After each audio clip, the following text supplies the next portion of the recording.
Hi friends, welcome back to our channel S Study Hub. दोस्तों, आज मैं आप लोगों को क्लास 10 की केमिस्ट्री का जो चैप्टर 2 है एसिड बेस एंड सॉल्ट्स, उसमें आपके एनसीईआरटी बुक का जो पेज नंबर 27 है उसका हम लोग आज क्वेश्चन नंबर 1, 2 एंड 3 करने वाले हैं इस वीडियो में। और इसके नेक्स्ट वीडियो में हम लोग इसका जो भी क्वेश्चन है पूरा क्लियर कर देंगे, जो 4, 5 एंड 6 है। तो 1, 2, 3 इस वीडियो में लोग क्लियर करने वाले हैं। जो 1 में क्वेश्चन आपका क्या लिखा है, आपके ये जो इस प्रकार से जो एनसीईआरटी बोर्ड है उस एनसीईआरटी बोर्ड में लिखा है कि HCl, HNO3 आदि जलीय विलयन में अम्लीय गुण प्रदर्शित करता है, क्यों? जबकि एल्कोहल एवं ग्लूकोज जैसे यौगिक के विलयन में अम्लता के अवलक्षण प्रदर्शित नहीं होते हैं। जो ये क्वेश्चन ने बोर्ड में लिख के भी रखा है। तो क्वेश्चन में क्या लिखा, HCl, HNO3 आदि जलीय विलयन में अम्लीय अवलक्षण क्यों प्रदर्शित करते हैं, जबकि एल्कोहल एवं ग्लूकोज जैसे यौगिकों के विलयनों में अम्लता के अभिलक्षण नहीं प्रदर्शित होते हैं। क्वेश्चन बहुत ही इंटरेस्टिंग है। तो तीनों क्वेश्चन हम लोग बहुत ही आसान तरीके से करेंगे। सबसे पहले क्वेश्चन नंबर 1 को क्या कहा गया है, इसको समझने की कोशिश कीजिए। क्या कहा गया है, HCl, HNO3 ये जलीय विलयन में अम्लता का अभिलक्षण क्यों प्रदर्शित करते हैं। दोस्तों, हमने अम्ल और क्षार दोनों को पढ़ाया था। हमने जब हमने एक्सरसाइज पढ़ा रहे थे हम लोग इस क्वेश्चन से करने से पहले, तो हमने क्या पढ़ाया था, अम्ल का एक गुण बताया था हमने। अम्ल हमेशा जलीय विलयन में H धन आयन देता है, क्षार हमेशा जलीय विलयन में OH ऋण आयन देता है। क्षार जितना अधिक OH ऋण आयन देगा उसकी क्षारकता बढ़ती जाएगी, और अम्ल जितना H धन आयन देगा उसकी उतनी ही अम्लता बढ़ती जाएगी। तो बहुत सिंपल हो गया क्वेश्चन हमारा। क्वेश्चन का आंसर बहुत सिंपल हो गया। क्या है, HCl और HNO3 जलीय विलयन में अम्ल परीक्षण क्यों प्रदर्शित करते हैं, तो क्योंकि HCl भी अम्ल है, HNO3 भी अम्ल है, इसीलिए ये दोनों जलीय विलयन में H धनायन उत्पन्न करते हैं, इसीलिए ये अम्लीय परीक्षण प्रदर्शित करते हैं। अब आपका मन में क्वेश्चन आ रहा होगा कि सर हम लोग इसको अम्ल कैसे पहचानेंगे कि अम्ल है कि नहीं। तो अगर नाम से अगर पता है, जैसे इसका नाम है HCl, H मतलब हाइड्रो, H मतलब हाइड्रो और Cl मतलब क्लोरिक अम्ल। इसका नाम हो गया हाइड्रोक्लोरिक अम्ल। और जो HNO3 है इसका नाम हो गया हाइड्रोजन नाइट्रेट। H से हाइड्रोजन, NO3 से नाइट्रेट, इसको हम लोग कहते हैं नाइट्रिक अम्ल, या हम लोग कहेंगे हाइड्रोजन नाइट्रेट। नाम हो गया इसका हाइड्रोक्लोरिक अम्ल और इसका नाइट्रिक अम्ल, दोनों अम्ल है। अब बहुत से बच्चों के मन में क्वेश्चन आ रहा होगा कि सर हमें तो इसका नाम भी नहीं पता, तो हम लोग अम्ल की पहचान कैसे करेंगे। हमने तो पहले बता दिया कि हाइड्रोक्लोरिक अम्ल, नाम से इसकी पहचान करो कि अम्ल है। अगर हमें नाम ही ना पता हो तो कैसे हम लोग अम्ल की पहचान करेंगे। बहुत सिंपल है, कैसे पहचान करेंगे, केवल OH ध्यान रखना, OH नहीं होना चाहिए। ये H है, ये H दिख रहा है आपको, हमारा क्या है, यानी ये जलीय विलयन में H धनायन दे देगा, मतलब अम्ल है। ये H दिख रहा है आपको, H दिख रहा है, तो सिंपल है, ये जलीय विलयन में H धनायन दे देगा, मतलब ये अम्ल है। बहुत सिंपल है, हम लोग ऐसे पहचान लेंगे। जैसे बहुत से फार्मूला में क्या होता है, जैसे मान लो कि हमारा लिखा है CH3 CH2OH, तो इसमें बच्चे कहते हैं कि सर इसमें भी तो H है, तो ये भी हमारा अम्ल है। नहीं, इसमें H तो है दोस्तों, लेकिन साथ साथ ये H है, लेकिन ये भी H है, लेकिन इसमें OH भी जुड़ा है, मतलब ये क्षारीय है। और ये H इसके बॉन्डिंग के अनुसार इसमें जुड़ा हुआ है। बॉन्डिंग क्या है, इसके जो नेक्स्ट चैप्टर है उसमें पढ़ाएंगे हम आपको। नेक्स्ट चैप्टर जरूर देखना, जिसका बॉन्डिंग और इलेक्ट्रॉन बंधुता आपको पूरा क्लियर हो जाएगा। तो क्लियर दोस्तों, H देख के हम लोग पता लगा लेना। और इससे पहले जब हमने अम्ल क्षार पढ़ाया था तब भी हमने बताया था किसी भी रिएक्शन में या किसी फार्मूले में Cl हो, SO4 हो, Na3 हो, ये सब क्या दर्शाता है, अम्ल। लेकिन ये तो हमने टॉपिक बताया था, लेकिन अम्ल की जो रियल पहचान है वो हाइड्रोजन आयन होना। ये हमने आपको एक ट्रिक बताया था कि HCl में जैसे Cl है, SO4 है, NO3 है, ये हमेशा अम्ल होते हैं। ये तो हमने ट्रिक बताया था आपको। लेकिन जो हमारा केमिस्ट्री कहता है H धनायन होना। केमिस्ट्री क्या कहता है? H धन आयन होना। तो ये अम्लीय विलक्षण इसलिए प्रदर्शित करते हैं क्योंकि इसमें हाइड्रोजन आयन होते हैं, जबकि एल्कोहल एवं ग्लूकोज जैसे यौगिकों में अम्लीय विलक्षण नहीं प्रदर्शित करते हैं। क्यों? क्योंकि इसमें हाइड्रोजन आयन नहीं होते हैं, इसमें OH ऋणायन होता है। जैसे फार्मूला देख लो आप लोग, ग्लूकोज का फार्मूला क्या होता है? जो हमारा ग्लूकोज होता है, तो ग्लूकोज का फार्मूला होता है हमारा, जो ग्लूकोज है इसका फार्मूला होता है C6H12O6। और जो हमारा एल्कोहल है, एल्कोहल का फार्मूला है हमारा, जो एल्कोहल है, एल्कोहल का फार्मूला है C2H5OH। अब आप लोगों के मन में क्वेश्चन आ रहा है कि सर जी ये तो हमारा HO3 तो पहचान गए हम लोग, इसको भी जान गए इसमें OH है, इसको भी जान गए एल्कोहल, इसमें ये अम्लीय गुण प्रदर्शित नहीं करेगा क्योंकि इसमें क्या है हमारे पास? OH। क्या है? OH। तो ये क्षारीय गुण प्रदर्शित करेगा। क्या गुण प्रदर्शित करेगा? क्षारीय। किंतु इसमें तो हमें OH दिखाई नहीं दे रहा है, H है, H के बाद O है, तो फिर ये अम्लीय गुण प्रदर्शित करना चाहिए। बिल्कुल नहीं करेगा। इसको हम बना के दिखाते हैं आपको अगर मैथमेटिक्स के जो भी स्टूडेंट है, जो मैथ की पढ़ाई करते हैं, उसको कॉमन लेगा, जिसको आता है वो समझ जाएंगे इसको। फिर भी आपको बहुत समझाने की कोशिश करूंगा जिससे आपको समझ में आ जाएगा।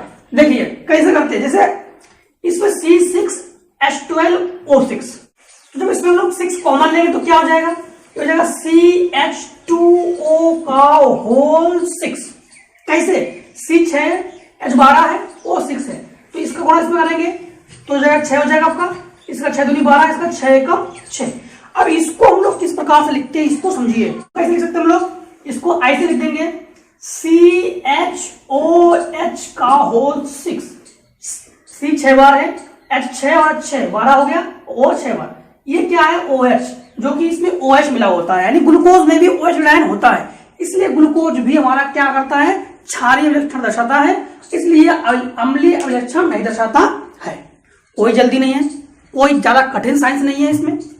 फिर से एक बार हम आपको क्लियर करा देते हैं कि HCl और HO3 ये जलीय विलयन में H धन आयन देता है, इसलिए अम्लीय गुण प्रदर्शित करते हैं। और जो हमारा एल्कोहल और ग्लूकोज है ये OH ऋणायन देता है जलीय विलयन में, इसलिए अम्लीय विलक्षण प्रदर्शित नहीं कर देते हैं। और इसकी वजह से इनका आंसर हम लोग लिख देते हैं, जिससे कि आपको अच्छे समझ में भी आएंगे और आपको आसान बन जाएगा इस क्वेश्चन का आंसर। तो दोस्तों हमने इस क्वेश्चन का आंसर लिख दिया है। आंसर हमने क्या लिखा?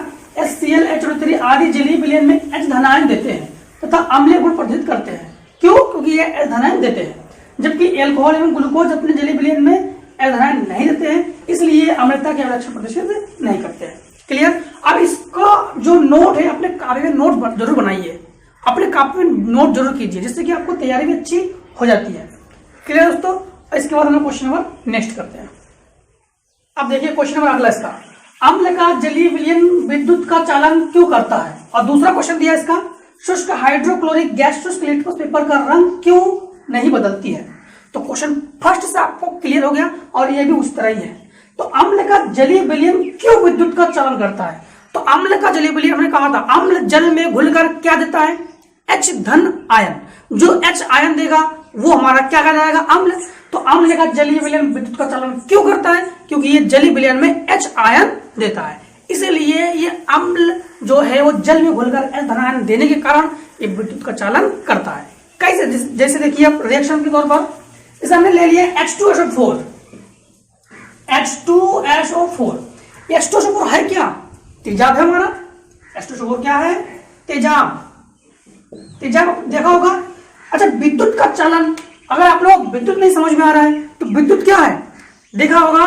जैसे हम लोग पुराने समय में, बहुत पहले, इससे पहले, अब तो थोड़ा बहुत हमारा लाइट वगैरह हर जगह हो गया। जब बहुत पहले लाइट बहुत ही कम था तब हम लोग बैटरी से क्या करते थे? बैटरी से लाइट जलाते थे। मतलब इस समय हम लोग वही है विद्युत उत्पन्न करते थे। और बैटरी में होता क्या था? तेजाब होता था, पानी में होता था। तेजाब मतलब H2SO4 सल्फ्यूरिक अम्ल पानी में डालते थे और वो H धनायन देता था, जिससे कि हम लोग लाइट उत्पन्न करते थे। तो वही सिस्टम है, अम्ल का जलीय विलयन विद्युत का चालन करता है। क्यों? उस समय तेजाब क्या करता था? H धनायन उत्पन्न करता था। तो जैसे इसका हम लोग क्या करेंगे, H2SO4, तो इसका जब हम लोग रिएक्शन करेंगे तो जल में घोलेंगे। किसमें घोलेंगे हम लोग? जल में, H2O में। तो जल, इसका जब जल अपघटन करेंगे तो ये क्या देगा? H धन आयन प्लस SO4 ऋण आयन, ये देगा। बैलेंसिंग के अनुसार ये क्या देगा? H2, H दो बार है तो इसमें 2 का मल्टीप्लाई करना पड़ेगा। किसका मल्टीप्लाई करना पड़ेगा? 2 का।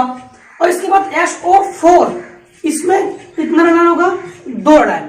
दोस्तों 2 ऋण तो हम लिख देते हैं, लेकिन 2 ऋण, 3 ऋण, 4 ऋण, किसमें कितना ऋण आयन होता है, इसको पढ़ने के लिए, इसको समझने के लिए आपको जो लेसन नंबर 3 में हम लोग वीडियो हमने बनाया है उसको देखना पड़ेगा आपको। उसमें हमने विधिवत बता दिया किसमें कितना आयन होता है। उसमें हमने ये भी पढ़ाया था कैसे केमिस्ट्री का सूत्र बनाया जाता है, वो भी आप लोग सीख जाओगे। अगर लेसन नंबर आप 3 देखे होंगे, इसकी पढ़ाई आप लोगों ने किया है, तो उससे आप लोग सूत्र बनाना भी सीख जाओगे, कैसे हम लोग केमिकल सूत्र बनाते हैं और कैसे कितना ऋणायन किसका होता है।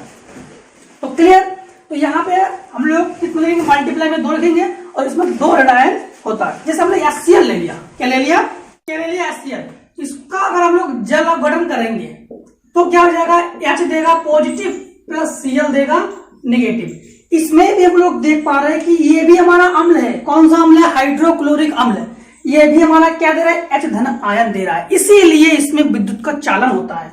यानी अम्ल का जलीय विलयन क्यों विद्युत का चालन होता है? क्योंकि अम्ल जलीय अपघटन होने पर वो H धन आयन देता है, इसलिए उसका विद्युत अपघटन होता है। तो इसको हम लोग थ्योरी में लिख देते हैं, जिससे कि आपको और अच्छे से समझ में आ जाएगा। तो देखिए इसका हमने आंसर लिख दिया। अम्ल का जलीय विलयन विद्युत का चालन करता है, क्योंकि अम्ल जल में आयनित होकर H धन आयन देता है, इसीलिए विद्युत का चालन करता है। क्वेश्चन आता है आपका नेक्स्ट 3rd नंबर, शुष्क हाइड्रोक्लोरिक गैस शुष्क लिटमस पेपर का रंग क्यों नहीं बदलती है? दोस्तों हमने लिटमस पेपर के बारे में आपको बताया था, इसके लिए मैंने आपका प्रैक्टिकल वीडियो बना के भी आपको समझाया था। लिटमस पेपर आपको मैंने दिखाया भी था किस प्रकार से होता है। तो वही क्वेश्चन क्या है, हमने लिटमस पेपर के बारे में आपको पीएच मान समझाया था, तब आपको बताया था कि अम्ल नीला लिटमस पेपर को लाल कर देता है और क्षार लाल लिटमस पेपर को नीला कर देता है, हमने बताया था आपको। उसी तरह से शुष्क हाइड्रोक्लोरिक गैस शुष्क लिटमस पेपर का रंग क्यों नहीं बदलती है? शुष्क माने एकदम से सूखा, हाइड्रोक्लोरिक गैस, हाइड्रोक्लोरिक गैस एकदम से सूखा है, और शुष्क लिटमस पेपर, जो लिटमस पेपर है वो भी एकदम से सूखा है। जैसे कुछ सपोज कीजिए कि ये वाला जो हमारा हो गया शुष्क लिटमस पेपर और ये हो गया शुष्क हाइड्रोक्लोरिक गैस।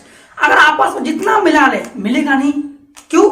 लिटमस पेपर को जब तक हम लोग द्रव्य अवस्था के विलयन में नहीं डालते हैं, यानी कोई विलयन में नहीं डालते हैं, किसी में घोल में नहीं डालेंगे, मतलब जैसे लिटमस पेपर को हमने पानी में डाल देंगे तभी तो वो भीगेगा, जब तक भीगेगा नहीं तब तक रंग में परिवर्तन आएगा नहीं। तो वही दोनों को दोनों सूखा है, हाइड्रोक्लोरिक अम्ल भी सूखा है, लिटमस पेपर भी सूखा है। लिटमस पेपर भीगा नहीं, लिटमस पेपर गीला हुआ नहीं, इसलिए उसका रंग में परिवर्तन आया नहीं। तो उसका रंग में परिवर्तन क्यों नहीं आता है? क्योंकि दोनों का दोनों शुष्क है, दोनों के दोनों शुष्क है, इसलिए उसके रंग में परिवर्तन नहीं आता है। तो देखिए इसकी परिभाषा कैसे हम लोग लिखते हैं। तो इसका हमने आंसर क्या लिख दिया कि क्योंकि जल की अनुपस्थिति में, जल की अनुपस्थिति मतलब जल बिल्कुल नहीं होगा इसमें, यह आयनीकरण ना कर पाने के कारण, यानी आयनीकरण मतलब हाइड्रोजन आयन में ये हाइड्रोजन आयन नहीं बन पाएगा, इसमें ना कर पाने के कारण हाइड्रोजन आयन उत्पन्न नहीं कर पाती है। यानी जो शुष्क हाइड्रोक्लोरिक अम्ल है ये हाइड्रोजन आयन उत्पन्न नहीं कर पाती है, इसीलिए जो हमारा लिटमस पेपर है उसका रंग में परिवर्तन नहीं आता है। तो इसको आप लोग कॉपी में नोट कर लीजिए। तो दोस्तों आपको मेरा वीडियो कैसा लगा? बाकी अच्छा लगा तो प्लीज इसको लाइक कीजिए, अपने दोस्तों में, अपने व्हाट्सएप ग्रुप में मेरे इस वीडियो का लिंक को शेयर कीजिए, जिससे कि आपके दोस्तों का भी हेल्प होगा। और यदि दोस्तों आपको कोई भी साइंस में टॉपिक में कोई प्रॉब्लम आता है तो मुझे कमेंट बॉक्स में कमेंट कर सकते हैं।